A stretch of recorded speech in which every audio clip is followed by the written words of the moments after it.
So to define the new website now, for the dynamic pages, we will go to the site menu, create new site, and we will click on the advanced tab, because the basic tab, you will see the features by clicking on the next, which is a bit tedious.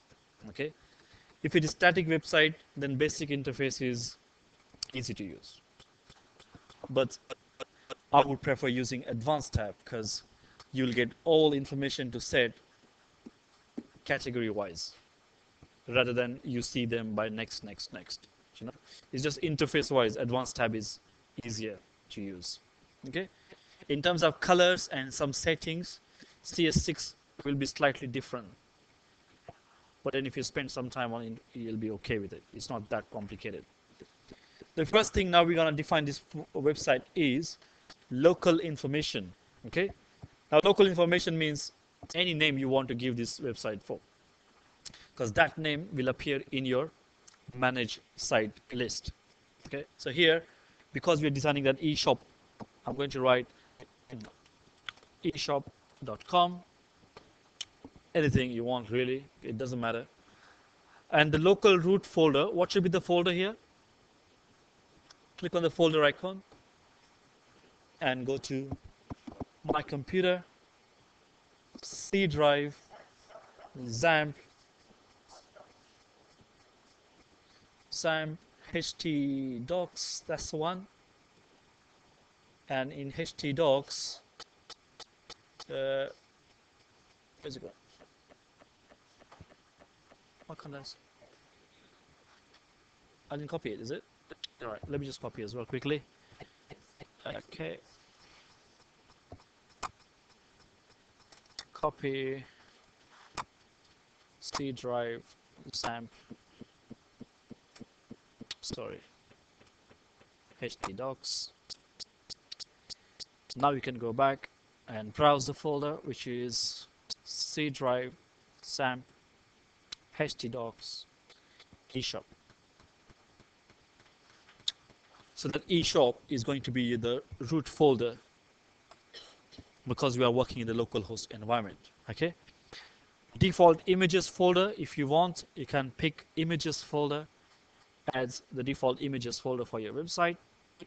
The rest we can keep it default. Second thing you should define for the local website is the remote information. Static websites up to level 2, we didn't define these parts. Only we used it when we use uploading and downloading, right? Because now we are using all of that transactions using local server. In the remote information, you should see and select access real FTP, a real web server. We choose FTP details. Okay, but simulation we will select local network because we are testing it locally. So we select local network and it will ask you what is the remote folder of your website. Now select the remote folder same as the local root folder. So I'm going to select, click on the folder icon, and I'm going to keep eShop. So my site local folder as well as the remote folder is same. Okay. Then the third thing you must mention is the third option and category called testing server. Always make sure this, sometimes they will ask you questions in interviews and all. But the testing server is normally used locally because static website, if I just press F12 or go into the preview, it directly opens the page in browser. But in Dreamweaver, because it is PHP, it will not work directly. It has to be going through localhost / blah blah blah blah blah, right? Now if you want to save those steps, you can define your testing server models here. Means you can say the server model, drop down, select PHP MySQL because that's the technology we are using, and access level, local network. And what should be the testing server folder? Now it will automatically pick it based on the root folder you have specified before. Excuse me. But because we mentioned that root folder here under the testing server, you will see the URL prefix here.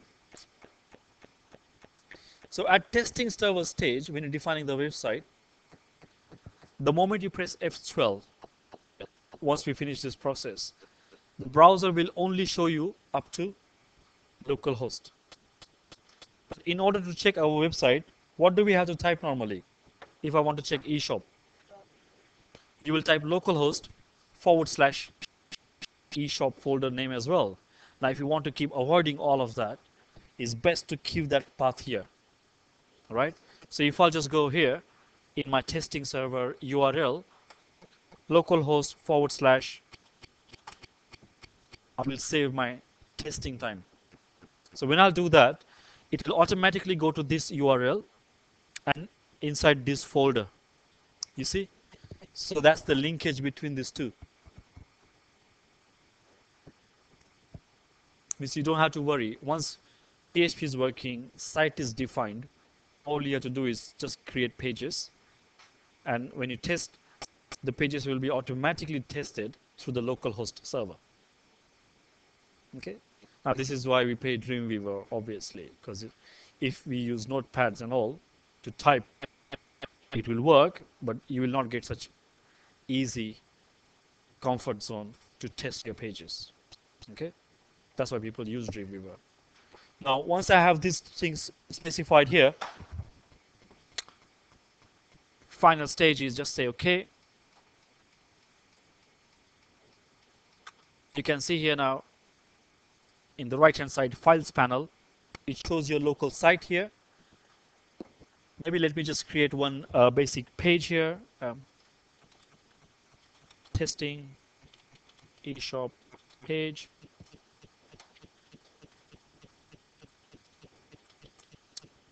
This page as a title. I'm going to save this page as index.php,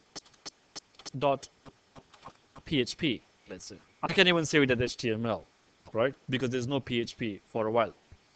But just for safer side, I'm saving it as PHP. Once I do that, when I save it, you will see in the right hand side files panel, the index.php page is saved.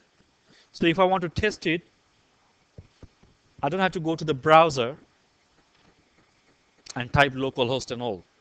Because we have defined the testing server in site definition of Dreamweaver, we can still stay in Dreamweaver, either press F12 or we can preview it any browser we like. Do you see now? Directly the browser jumps to the URL we defined. It automatically picks the index page and this is the output. So first stage, even if you go home or if you're working in the college now or in future, make sure htdocs is functioning properly. Okay, means your XAMPP is working. And second thing, make sure your testing server, remote folders are all defined correctly. If those 2-3 things will not take more than a minute of your time. But before you start doing any pages and editing, if you have done this testing before, that will save quite a lot of problems in future. Okay? So I want you to define sites like this, test it, and then we'll start building pages. Let me start site definition menu.